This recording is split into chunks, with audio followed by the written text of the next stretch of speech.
scrutiny of the alleged references to Muhammad in the Bible as a prophet, they absolutely have no relation to the Prophet of Muhammad, nor prophesy his coming. Muhammad is not mentioned in the Old Testament. Muhammad is not mentioned anywhere from Genesis to Revelation. Muhammad is God's true messenger. That's a joke.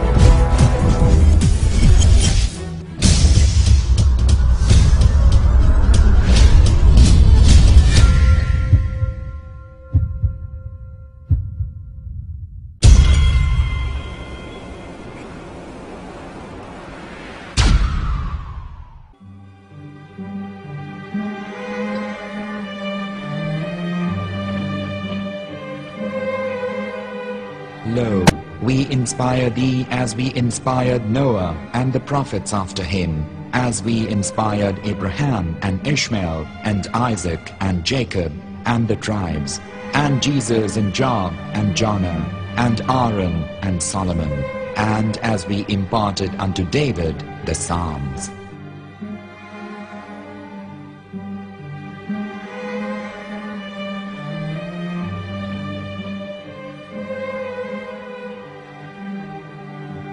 The verse we've just heard is from chapter 4 of the Quran. In the verse, God is affirming to humanity that Muhammad is indeed the recipient of a divine guidance, just as Noah, Abraham, and the rest of the prophets.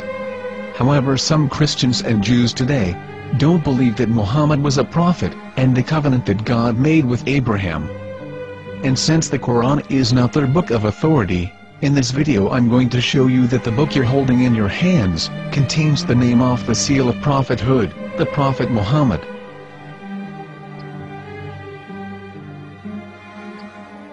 As known, the Old Testament was preserved in the Hebrew language. In the 5th chapter of the Shir HaShirim, which is one of the 5 Megillat or sacred scrolls that are part of the Hebrew Bible, or for short the Song of Solomon, as Christians know it today. That chapter is discussing someone. Jews will say it is discussing Solomon, while Christians will say it is discussing Jesus.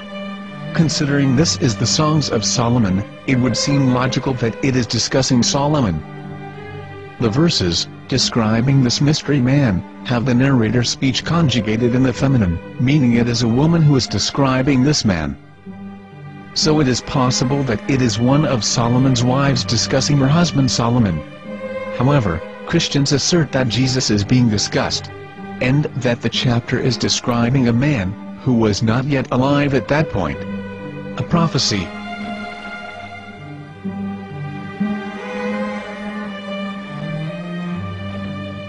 In reading the English translation of Song of Songs 5:16, it finishes the description by saying, "He is altogether lovely," but what most people don't know is that the name of that man was given in the original Megillat. Here is verse 16, and how it is written in ancient Hebrew, before introducing the vowels, in the 8th century. From the Hebrew Bible, on scripturetext.com. Here is the word in question. This word is made of 4 letters. Mem, Het, Mem, Dalet. Now when reading the word as it is written in its original form, with no vowels, it can be read as Muhammad, which is the name of the Muslim prophet, or as Mamad with no A after the H. According to Ben Yehuda's Hebrew English Dictionary, it is correctly pronounced as Muhammad, not Mamad. So how we're going to know for sure if it's pronounced as Muhammad, the Muslim prophet, or as Mamad, a random Hebrew word? The only way is to give the verse to a rabbi and say to him, "Please read." Here is the Song of Songs 5:16, and how it is read by a rabbi from a Hebrew Jewish site. Please notice, the im in Hebrew is a plural of respect. חיכו ממתקים וכולו מחמדים, זה דודי וזרעי בנות ירושלים. חיכו ממתקים וכולו מחמד, מחמד, מחמד, מחמד, מחמד, מחמדים. זה דודי וזרעי בנות ירושלים.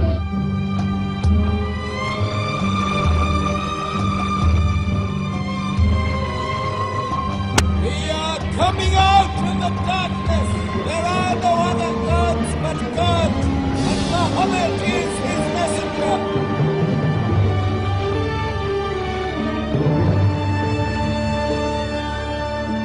Let the world hear.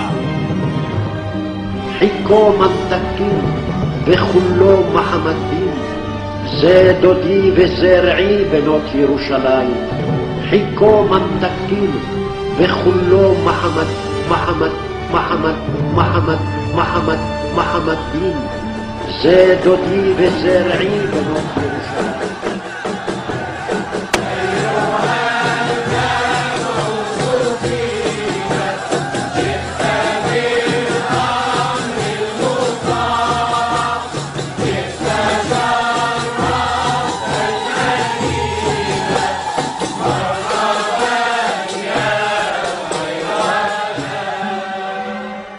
Here is the famous SDL translation tool, which includes a professional human translation, as well as an online translation. We're going to copy our Hebrew word of the Song of Songs, directly from the site.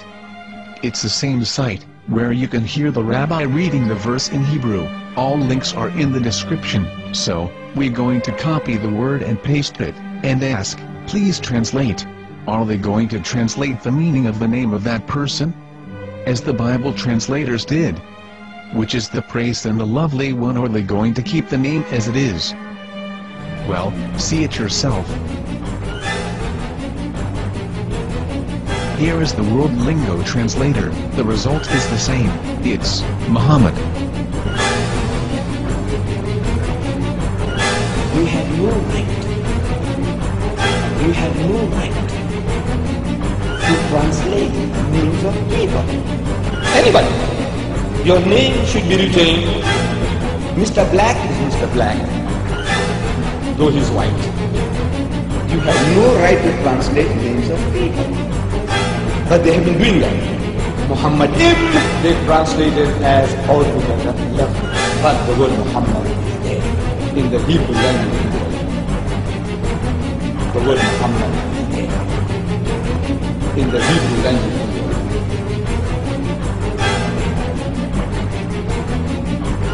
I will tell you a story from my own personal experience. Years ago, I used to spend every Sunday afternoon in a place called Speaker's Corner. And in my years down there, I got to know a Jewish rabbi. He was a very nice man. He used to listen to me, and he was always very polite and talked about Islam in a very nice way. And one day during one of our conversations after some years, I thought that it was about time I should invite him to Islam. So I said to him, you know, my friend, we have been talking now for many years, and even you have admitted to me that Muhammad is a prophet. So why then do you not embrace Islam? He said to me, we Jews, we never change our religion. I said, but half of the rabbis of Medina became Muslim.